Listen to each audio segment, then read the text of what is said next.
Anupama serial से related update लेकर आ चुके हैं हम आपके बीच में। आखिरकार क्यों दिग्विजय पहुंचा राही के पास और क्या रिश्ता है राही का दिग्विजय के साथ, इस पे बात करेंगे इस वीडियो में। और क्या होगा जब दिग्विजय पहुंचेगा राही के पास, राही का रिएक्शन क्या होने वाला है और कौन सा राज आने वाला है सामने, इन सारी बातों पे इस वीडियो में करेंगे बात। साथ ही साथ बताएंगे आपको कि क्या सोच रहे हैं मेकर्स, क्या कुछ इस नई स्टोरी को नया एंगल देने की है तैयारी, इस पे भी बात करेंगे। हमने देखा रिसेंट एपिसोड, जहां एक तरफ हमने देखा कि राही ने काफ़ी ज़्यादा हंगामा मचाया है अनुपमा के शॉप पे जाकर, तो वहीं पर राही जो और प्रेम के बीच में जो दरारें हैं वो लगातार बढ़ती हुई नजर आ रही है। इसलिए क्योंकि अनुपमा ने एक नया कैफ़े खोल लिया। वहीं पर अनिल जो है काफ़ी कोशिश करता रहा एक 5 साल के बच्चे को समझाने की, उसे संभालने की, और उस 5 साल के बच्चे को इतनी अकल नहीं है कि किस तरीके से दुनिया इतनी ज़्यादा ग्रो कर चुकी है कि किसी का अगर काम हो रहा है तो उससे मेरा नुकसान कैसे हो रहा है ये उसे अब तक समझ नहीं आ रहा है।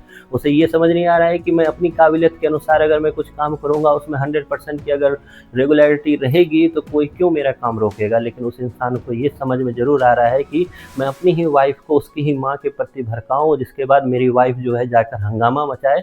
ये किस तरीके की स्टोरी वैसे समाज में दी जा रही है मेकर्स के द्वारा, ये मेरे पल्ले नहीं पड़ रही है। अगर आपके पल्ले पड़ रही है तो कमेंट बॉक्स में ज़रूर बताएं। लेकिन इस वीडियो में हम बात करेंगे कि आखिरकार दिग्विजय को क्यों जाना पड़ा राही के पास, क्योंकि हमने देखा है कि रिसेंट एपिसोड में कि किस तरीके से राही ने जब हंगामा मचाया तो वहाँ अनुपमा राही के अलावा एक और शख्स था जो चुपके से ये सब कुछ देख रहा था। वो शख्स कोई और नहीं, वो बंकू था।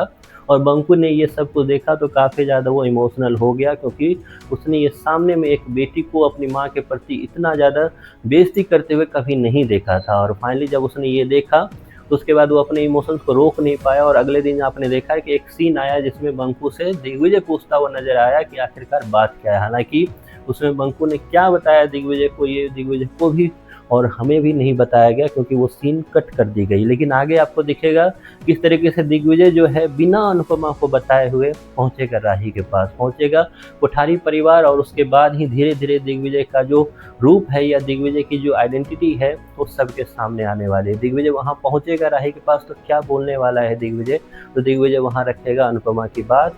दिग्विजय वहां बोलेगा कि राही तुम्हें ऐसा नहीं करना चाहिए था। वो अनुपमा जिसने दिन रात तुम्हारा नाम लिया, गोवा में भी वो अनुपमा जिसने हमेशा तुम्हारी हेल्प की, आज तुम उसी अनुपमा के पास जाकर इतना ज़्यादा हंगामा मचा के आई हो, उसे बुरा भला बोल कर आई हो।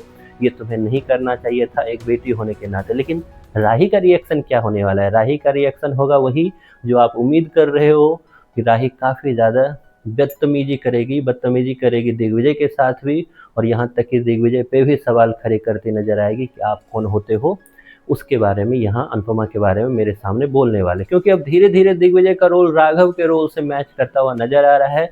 रिसेंट एपिसोड के प्रोमो में भी आपने साफ देखा कि किस तरीके से जो लीला है वो सवाल खड़ी करती नजर आ रही है। वहीं पर उसकी बेटी पीछे रह नहीं सकती है। तोसू का तो हमेशा से यही हाल रहा है।